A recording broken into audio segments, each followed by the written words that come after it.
bad debts. Entry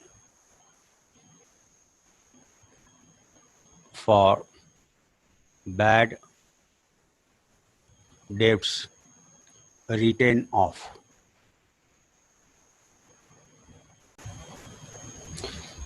पहले हम लोग देखें entry for bad debts written off. Bad debts क्या है? बैड मीन्स क्या होता है? बुरा या डूबा हुआ यहाँ पे कहते हैं. डेब्ट्स मीन्स ऋण. यानी bad debts represents that amount due to customer which could not be collected from him या from them due to their insolvency. यानी जब कोई व्यापार के द्वारा कस्टमर्स को उधार में, नगद कैश के रूप में, गुड्स के रूप में, सर्विस के रूप में, जब कभी भी आप किसी को क्रेडिट बेसिस पे सर्व करते हो, गुड्स सर्व करते हो, सर्विस देते हो या कैश सर्व करते हो, और बदले में उसका रिपेमेंट होना था एक सर्टेन पीरियड के बाद, लेकिन वो व्यक्ति दिवालिया हो गया या किसी भी कारण से उससे ये पैसा जो उसके यहाँ बकाया था वसूल नहीं हो सका और आगे संभावना भी नहीं दिख रहा है वसूलने का. बराबर आप लोग अभी चर्चा सुनते होंगे न्यूज में एनपीए नॉन परफॉर्मिंग एसेट. बैंकों में अक्सर, हाँ, बैंक के संबंध में आपको यूज किया जाता है कि इस गवर्नमेंट में एनपीए काफ़ी ज़्यादा बढ़ गया. यानी बैंक जो लोन फाइनेंस कर रही है उसका रिकवरी नहीं हो रहा है सर्टेन टाइम तक अगर उसका इंटरेस्ट या इंस्टॉलमेंट पे नहीं होता है तो उसको क्या करता है बैंक? क्या एनपीए में डाल देता है. अब उन एनपीए में भी डिफरेंट कैटेगरी है. कोई 3 महीने से नहीं दे रहा है, कोई साल भर से नहीं दे रहा है, कोई 3 साल से नहीं दे रहा है.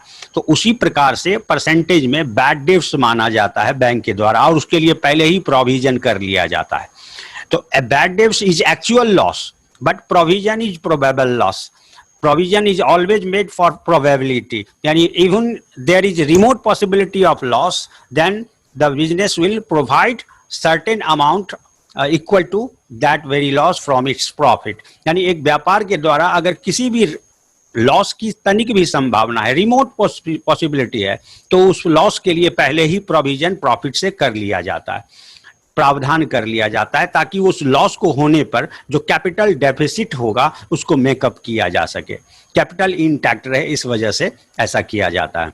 यानी फाइनेंशियल साउंडनेस मेंटेन रहे, सस्टेन रहे, इस वजह से ऐसा किया जाता है. तो बैड डेब्ट्स तो एक्चुअल लॉस है, वो तो पता चल गया कि उससे वह वसूल होगा ही नहीं, क्योंकि वो दिवालिया हो गया, रोड पे आ गया, बैंक करप्ट हो गया, तो स्वाभाविक है पैसा डूब गया. It will be loss for business. तो इसका एंट्री क्या करते हैं? Debit all expenses and losses. तो bad debts is a loss, तो बैड डेब्ट्स को डेबिट करेंगे. अब जिसके यहाँ डूबा उसके अकाउंट को क्रेडिट करेंगे. अगर उससे पैसा मिलता है, राम सपोज कीजिए ₹10,000 due from Ram, written off as bad debts. Example के तौर पर हम आगे लिखित में बताएंगे, लेकिन आप समझें, राम से अगर राम इस कैश को अगर हमको पे कर देता है ड्यू अमाउंट को, तो cash account debit to Ram account करते, लेकिन ये तो पे नहीं कर पा रहा है क्योंकि टोटली बैंक करप्ट हो चुका है. तो हो सकता है उसमें से पार्ट पेमेंट मिल जाए उसके स्टेट से, उसके सारी संपत्ति, उसका मकान, दुकान, सामान, जितना भी एसेट्स है, सारे एसेट्स से अगर मान लीजिए ड्यू अमाउंट का 50% रियलाइज होता है, तो 10,000 का 50% तो कैश आएगा, कैश अकाउंट डेबिट करोगे. अब बाकी का 5,000 रुपीज़ तो वसूल हुआ नहीं, तो उसको बैड डेब्ट्स करेंगे. जैसे डिस्काउंट अलाउ किया गया, यहाँ बैड डेब्ट्स अलाउ नहीं किया गया. दोनों में यही फर्क है, दोनों नहीं रिकवर हुआ, डिस्काउंट भी नहीं वसूल किए, वो इंटेंशनली कैश कलेक्शन के को स्पीड अप करने के लिए हमने डिस्काउंट अलाउ किया. यहाँ पे तो टोटल प्रिंसिपल अमाउंट ही डूब रहा है, डिस्काउंट की तो कोई बात ही नहीं. तो फर्क टर्मिनोलॉजी का है, लेकिन एंट्री अकाउंटिंग में सेम होगा. Both are loss for business, that's why bad debts as well as discount, both are discount allowed, both are debited. तो यहाँ पे एंट्री में हम लोग देखें, इसका एंट्री होता है bad debts account DR, common entry बता रहे हैं, bad debts account debit to debtor account या कस्टमर अकाउंट जो लिखे. जनरली जिसको क्रेडिट सेल किया जाता है वो डेटर्स अकाउंट होता है या ट्रेड रिसीवेबल अकाउंट कहते हैं. तो यही इसका सिंपल एंट्री हुआ. अब एग्जांपल ले, 50 पैसे इन a rupee realized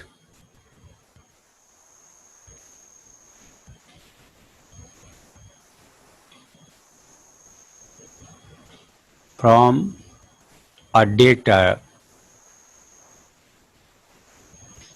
on his bankruptcy.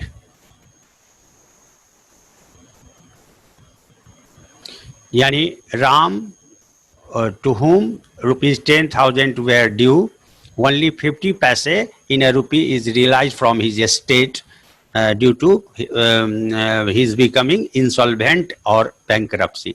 किसी भी लैंग्वेज में बात यही स्पष्ट है कि राम जिसके यहाँ 10,000 rupees ड्यू था, only 50 paise in a rupee realized from a debtor, a customer on his bankruptcy against total due rupees 10,000. तो इसका एंट्री क्या करेंगे? कैश अकाउंट डेबिट, जितना वसूल हुआ, कितना वसूल हुआ? 10,000 का 50%. ये अलग वर्किंग कर लोगे, हम आपको समझने के लिए, आसान करने के लिए यहाँ लिख दिए 5,000. And remaining 5,000 can not be realised. तो बैड डेब्ट्स अकाउंट डेबिट 5,000 और टू डेटर्स अकाउंट, या डेटर का कोई प्रॉपर नाम हो तो उसका नाम आप लिख सकते हो, राम मोहन श्याम हरि 10,000. टोटल ड्यूज 10,000 था और उस पे रुपये में पैसे 50% ही वसूल हुआ. तो लिखेंगे being 50% of the due amount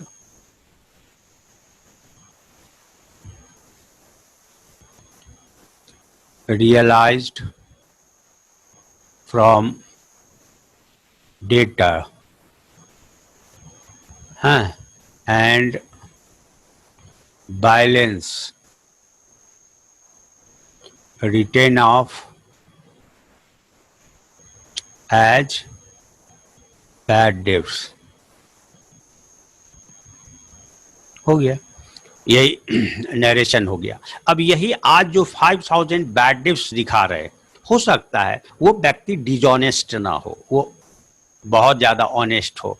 तो इन फ्यूचर अगर उसकी अर्निंग आती है और उसका मन बनता है कि फलाने का हमने 5,000 रुपीज़ ये लिया, तो हो सकता है वो वापस कर दे, वो रिकवर हो जाए इन फ्यूचर आगे चल के. लेकिन याद रहे उस मिस्टर एक्स का अकाउंट आप क्लोज कर चुके हो, चूंकि 10,000 उसका ड्यूज था, हाफ आपने कैश रिसीव किया, डेबिट किया, अब बाकी का हाफ आपने राइट ऑफ कर दिया as a bad debts loss मानते हुए.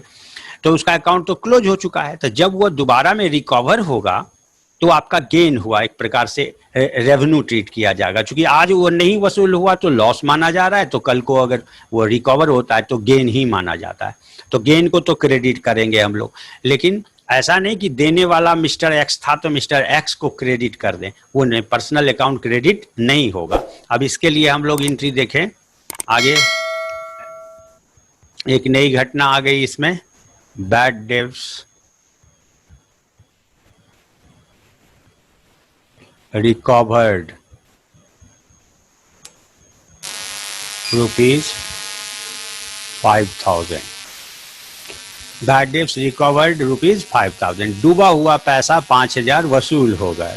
तो कैश इज इनकमिंग, इसका एंट्री क्या होगा? कैश अकाउंट डेबिट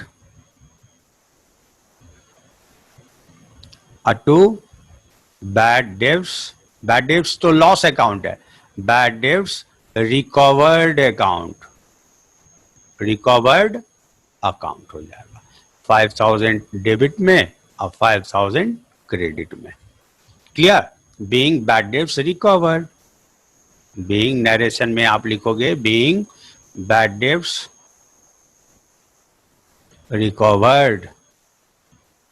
इसी चीज को आगे आपको एंट्री बताया जाएगा. जैसे Ram rupees 5,000 received from Ram which was written off as bad debts in past period या पास्ट ईयर, प्रीवियस ईयर, कुछ भी लिखा सकता है। यानी राम से हम 5,000 रुपया वो वसूल किए जो पास्ट में उसे बैड डेब्ट्स के रूप में राइट ऑफ किया जा चुका था।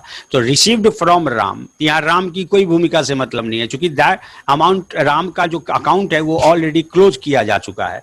तो अभी हम जो एंट्री करेंगे वह सिर्फ कैश आ रहा है और गेन के रूप में आ रहा है। क्या किस रूप में गेन है? तो डूबा हुआ पैसा वसूल हुआ। तो bad debts recovered account, bad debts loss account है, उसमें रिकवर्ड वर्ड जोड़ देते हैं तो गेन अकाउंट हो जाता है। क्लियर? तो इसमें नहीं उलझना है कि किससे हमको मिल रहा है, वहां पे सिर्फ गेन के रूप में उसका एंट्री किया जाता है। ओके, फिर हम लोग नया टॉपिक देखेंगे।